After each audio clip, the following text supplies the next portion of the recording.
Assassin's Creed Origins goes way back in time to follow the story of a Medjay, modern-day sheriff if you will, named Bayek, who suffers a horrific tragedy at the hands of a mysterious group of masked influence wielders called the Order, who we see from the opening already have their hands on an apple of Eden and are beginning to understand what it can be used for.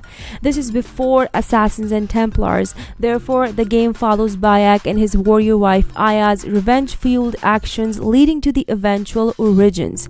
After taking a year's break, Ubisoft has done a lot right with this latest installment in the franchise, and the gameplay shows flecks of inspiration taken from famous RPGs like Dark Souls, Witcher 3 and even Zelda. Here's those components in detail.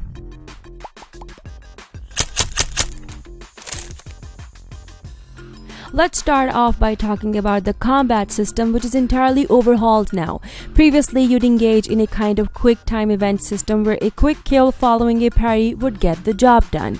It was neither difficult nor skill based. Now it's a hitbox based system like Dark Souls. You have a lock-on system that is used to target and circle enemies, and the combat is mostly defensive rather than blindingly brandishing a weapon. Right bumper for a light attack, right trigger for a heavy, left trigger to pull up your shield. Playing on the hardest setting is less difficult than Dark Souls, but since the combat is more about strategy and control now, slight careless decisions might end up in deaths. Origins gives you a skill tree which unlocks combat moves, some reminiscent of Dark Souls and others completely unique. For instance, you can unlock a well-timed parry move that's followed up by a powerful counter, but you can also unlock abilities like a heavy charge, improved super abilities, and more along the same lines.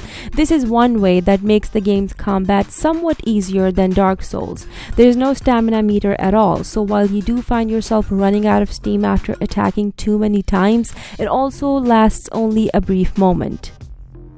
The stealth elements in the game seems improved. Most of the game takes place outdoors, and at any moment you can press a button and zoom up to a literal eagle eye view courtesy of Bayek's pet eagle Seno.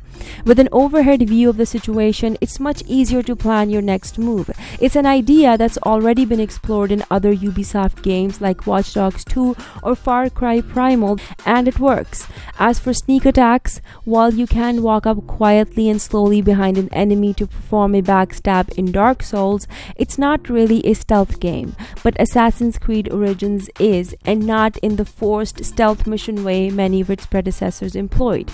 Rather, you can feasibly sneak up on an enemy of your level and kill them from the shadows. You don't have to fish out deliberately prominent niches and ledges to climb them in Origins. Set in ancient Egypt, there is a serious lack of well-structured buildings and skyscrapers, obviously, so Bayek can scale anything like Link in Breath of the Wild, which will hopefully open up the mission design into something a little more creative and modular.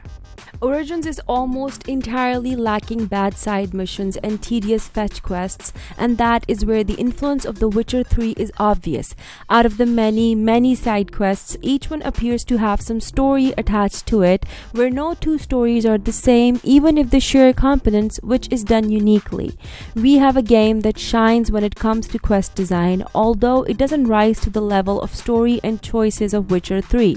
This is an RPG in that you level up, get better gear, and grind in order to get Bayek powerful enough to tackle a hard area, but it's not an RPG in the truer sense of the word. Although Origins is the most traditional Assassin's Creed entry in years yet, the small tweaks in it add up to a much more focused experience than before.